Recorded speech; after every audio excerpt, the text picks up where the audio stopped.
네, 포트폴리오 비책 시간으로 이어가겠습니다. 저희 방송 보시면서 많은 공략주들 받아가셨을 텐데요. 하지만 이 종목을 어떻게 실전 매매에 접목시킬지 고민되는 분들 많으셨을 겁니다. 저희 오늘 이 시간 김태윤 매니저의 포트폴리오 보면서 그 안에서 비중까지 꼼꼼하게 체크해 보도록 하겠습니다. 매니저님 안녕하세요. 네, 안녕하세요.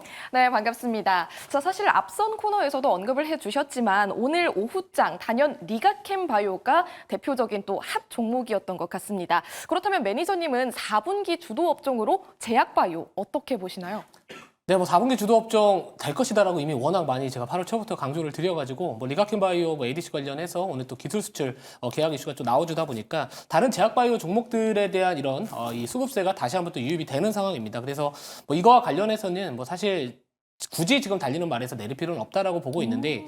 저도 마찬가지로 방금 전에 이제 다른 분께서 또 이 신규 진입은 약간 떠 있는 종목들에 대한 부분들은 사실 보유자 영역이라고 봐야 될 것 같고요. 항상 이렇게 떠 있는 종목들은 좀 손절 짧게 잡으실 수 있는 분들만 좀 가는 게 맞지 않을까. 그래서 여전히 뭐 제약바이오 섹터 내에서 올라가지 못한 종목들 많습니다. 뭐 예를 들어 뭐 셀트리온, 뭐 진펜트라 쪽 관련된 부분들, 뭐 3분기에 또 그런 기대감 올라올 수 있기 때문에 좀 덜 올라간 기업들 위주로 또 다시 한번 주목해 보시는 것도 나쁘지 않겠다 이렇게 말씀드리도록 하겠습니다. 네, 좋습니다. 그렇다면 김태윤 매니저는 어떻게 포트폴리오 구성해 나갈지 지금부터 함께 체크하도록 할게요. 먼저 저희 포트폴리오 현황 함께 열어보면서 체크하도록 할게요.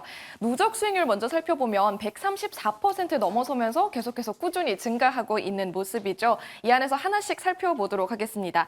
일단은 매니저님께서 지난 시간에 말씀해 주셨잖아요. 오늘부터는 섹터를 좀 바꿔보겠다. 그렇다면 이 안에서 일단 한 종목을 빼고 가야겠네요. 네, 아쉽지만 빼고 가야 될 것 같고요. 뭐 요 안에서 현대오토에버를 뭐 현재가를 우선 포트에서는 편출을 하도록 하겠습니다. 제가 우선 차트 한번 그 노트북 화면 보여주시면은 차트 보면서 말씀을 드리면 사실 지금 자리에서 손절할 자리는 아니라고는 보고 있거든요. 그리고 뭐 이 차량용 소프트웨어 쪽 관련해서 뭐 현대차 그룹의 뭐 이런 SDV 관련된 정책에 대한 부분들 당연히 수혜를 받을 수 있는 상황인데 자 우선은 이제 오늘입니다. 이 로보택시에 대한 부분들 현지 시각 기준으로 또 이 로보택시 공개 기대감이 좀 있는 상황에서 우선은 포트에 좀 편출하고 싶어요. 왜냐하면 보유자 또는 제가 기존에 말씀드렸던 가격 전략은 그대로 가셔도 됩니다. 대신 포트에서는 빼고 싶은 게 오늘 제가 편입할 종목, 특히나 그 업종 선택에 대한 부분들은 앞으로 제가 당분간 4분기 시장에서 워낙 강력하게 좀 주목을 받을 가능성 저는 있다라고 보고 있기 때문에 그런 관점에서 오늘은 좀 교체를 해보겠다 이렇게 보시면 될 것 같습니다. 네, 그렇다면 보유자 관점에서는 기존 전략 유지하는 것도 괜찮지만 오늘 또 새로운 포트폴리오 현황을 위해서 또 한번 바꿔보겠다고 이렇게 말씀을 주셨습니다. 다음 종목도 한번 살펴볼게요. 자, 이 안에서 혹시 비중을 바꿔볼 수 있는 종목이 있을까요? 더 늘린다든지요. 네, 풍산이 지금 사실 이제 목표가 갔었는데 제가 상향 조정을 했잖아요. 근데 네. 이제 오늘 그 방산주들이라고 할 수 있는 종목들 장 초반에 좀 음봉이 좀 강하게 달렸습니다. 이 중동 전쟁과 관련해서 또 휴전에 대한 또 이야기들이 나와주다 보니까 전체적으로 약간 최근의 상승폭에 대한 부분들 뭐 일부 좀 반납하는 모습을 보여줬지만 이 풍산 같은 경우에는 이런 방산 이슈도 있겠지만 저는 이 구리 쪽에 대한 부분들을 여전히 주목을 해야 된다. 그래서 지금 현재가로 오히려 비중을 더 늘리겠습니다. 수익 구간에 있지만 늘리겠다. 그래서 현재가로 비중 5%를 늘려서 현재 비중이 한 10% 정도 갖고 있거든요. 5% 그냥 더 사도록 하겠습니다. 네, 좋습니다. 풍산을 비중 5% 더 추가한다는 말씀을 해주셨는데요. 말씀해 주신 것처럼 사실 목표가를 이미 터치하고 2차를 바라보는 수익권 안에 있는 시점입니다. 이런 상황에서 사실 추가로 매수를 하겠다라는 건 되게 특이한 상황이잖아요. 네, 저는 솔직히 이제 앞으로 이런 경기 민감 업종들 또는 이런 산업재 쪽에 대한 관심을 당연히 가져야 된다고 보고 있고요. 자, 지금 금리 인하하고 있잖아요. 금리 네. 인하하고 있는 상황에서 중국 경기부양책 이야기 나와주고 있고 또 미국도 마찬가지로 대선 전후로 또 인프라 투자 쪽 관련된 이야기가 다시 한번 부각받을 수 있기 때문에 또 경기와 이런 민감하게 좀 움직일 수 있는 그런 이 구리 관련된 종목들에 대한 관심은 여전히 유효하다는 관점에서 비중을 늘렸다. 이렇게 보시면 될 것 같습니다. 네, 알겠습니다. 그럼 정리를 해보면은 현대 오토에버는 오늘부로 이렇게 저희 포트에서 편출을 해볼 테고요. 그리고 풍산은 5% 비중 추가 매수를 하는 걸로 전략 잡아주셨습니다. 그렇다면 오늘 새로운 비장의 종목도 또 만나봐야겠죠. 오늘 어떻게 바라보고 계신가요?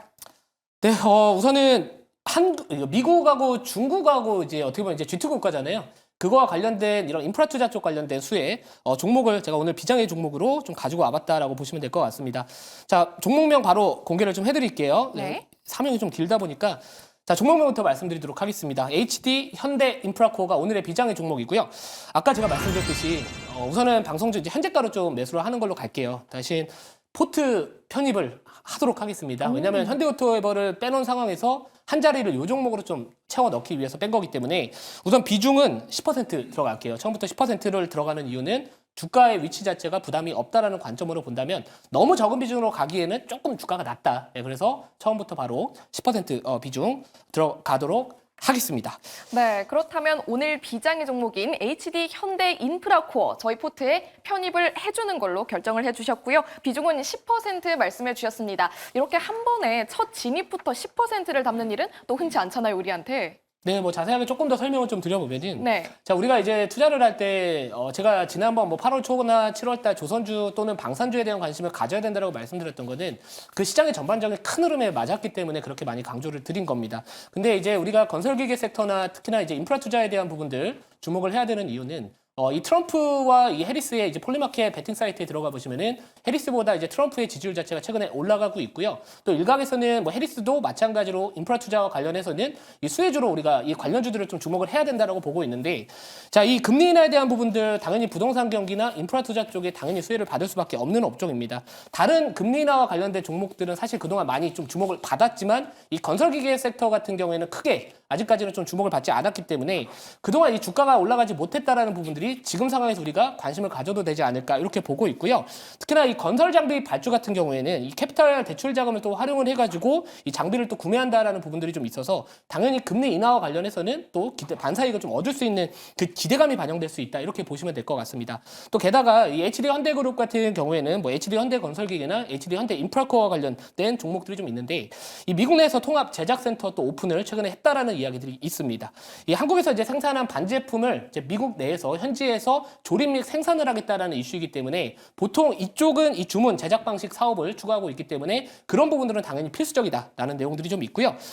그리고 이제 중국과 관련된 부분들 바로 12일 날 중국의 재정 지출, 이 재정 정책과 관련된 부양책 이야기가 나올 가능성이 높습니다. 물론 이 중국 같은 경우에는 로컬 기업들이 전반적으로 약간 지금은 수혜를 받을 수 있겠지만 그래도 이 HD현대 인프라코어 중국 매출이 조금이나마 잡혀주고 있거든요. 그래서 그런 부분들도 또 하나의 포인트가 되지 않을까 이렇게 보시면 될 것 같습니다. 그래서 여러 가지 뭐 금리 인하와 관련된 부분들, 뭐 미국과 중국의 경기 부양책 관련된 부분들 또는 인프라 투자와 관련된 부분들 그리고 이 우크라이나 재건도 마찬가지로 또 이런 건설기계 섹터에 또 이런 테마성으로 투세를 받을 수 있는 부분들이 있기 때문에 지금 정도의 자리라면은 바닥이다 이렇게 말씀드리도록 하겠습니다. 네, 좋습니다. 또 마지막에 깔끔하게 정리를 또 잘 해주셨는데요. 모멘텀, 격포제로도 다양하게 볼 수 있는 만큼 오늘의 비장의 종목 꼭 주목하셔야 되겠습니다. 특히나 저희 포트에 편입하기로 했으니까요. 앞으로 수익률도 기대해 보도록 할게요.